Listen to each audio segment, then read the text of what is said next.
Yeah, in the previous video I had discussed the nerves, different nerves, and now let us see classification of nerves. Okay, classified on the basis of pathways. Actually, how these nerves have been classified on the basis of pathways. Pathways means how they traveled. Okay, so on the basis of this, there are three types of nerves: afferent, efferent, and association nerves. Afferent nerves are otherwise called as sensory nerves, and efferent nerves are called as motor nerves, and association nerves, these two are linked by association nerves. So between afferent and efferent, association nerves are there, and afferent and efferent nerves are connected with this association nerves. So on the basis of pathways, these nerves are three types: afferent, efferent, and both of them are connected with association nerves. Okay, linking nerves. Now, how this pathway? Let us see now. Okay, brain or spinal cord. Okay, here brain or spinal cord.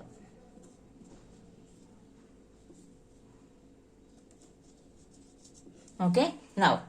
So from here, actually, sense organs will feel the sense, and that will be sent through afferent nerves towards brain or spinal cord, and from there, efferent nerves will rise, and they will travel towards muscles of the organs, because muscles of the organs will be felt it. Okay, the sense will be here only. So the nerve endings will send this sense.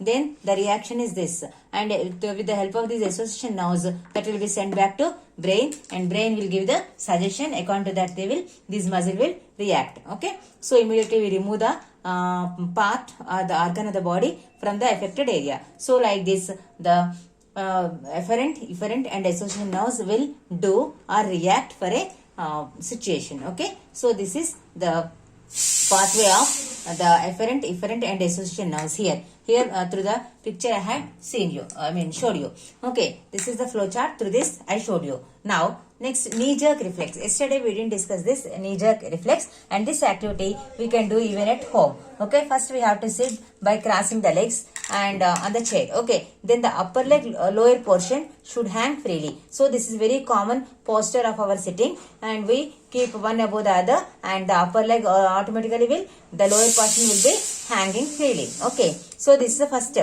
condition. Then second one is, should grasp the upper part of the thigh with one hand and strike sharply below the kneecap with the other hand. So we have to first we grasp the upper part of the thigh with one hand, and with the other hand below the kneecap we have to strike sharply. Okay, very sharply we have to strike.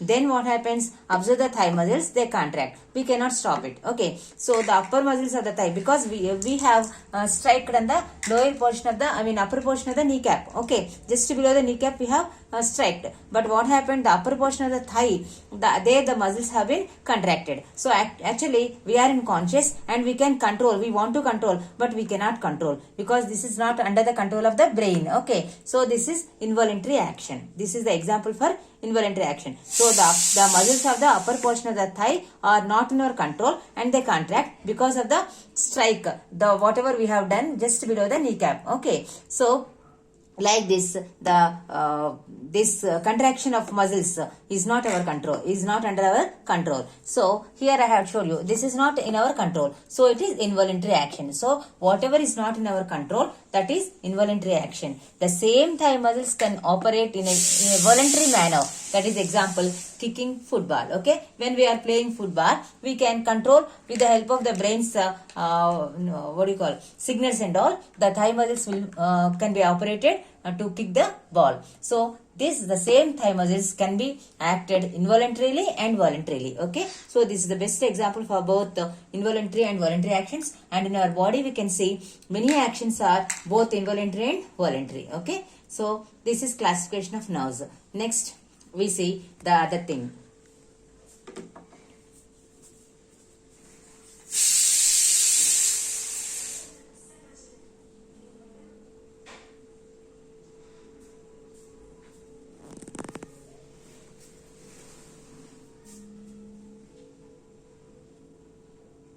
Now let us see the nerve system with the help of the flow charts, so that it will be very easy for you to understand. Okay, all of you know this flow chart, and through the flow charts while you are learning also, better follow this flow chart so that everything is clear to you, and easily you can learn about each and every part of the nerve system. Okay, now on the basis of the origin and spreading of nerves in the body, there are two divisions. So how this nerve system has been divided? this is on the basis of origin from where the nerve has come. On the basis of that, and also spreading of nerves in the body. Throughout the body, the nerves are spread, and how these nerves are spread. Okay, basing on that and the origin, basing on these two conditions, the 2 points, this nerve system has been divided into two main parts. First one is CNS, that is central nervous system, and PNS is peripheral nervous system. Okay, under central nervous system, what are the topics we are they are included, and what are the topics we are going to learn. Okay, first one is central nervous system. First is brain and the spinal cord. So both brain and spinal cord will come under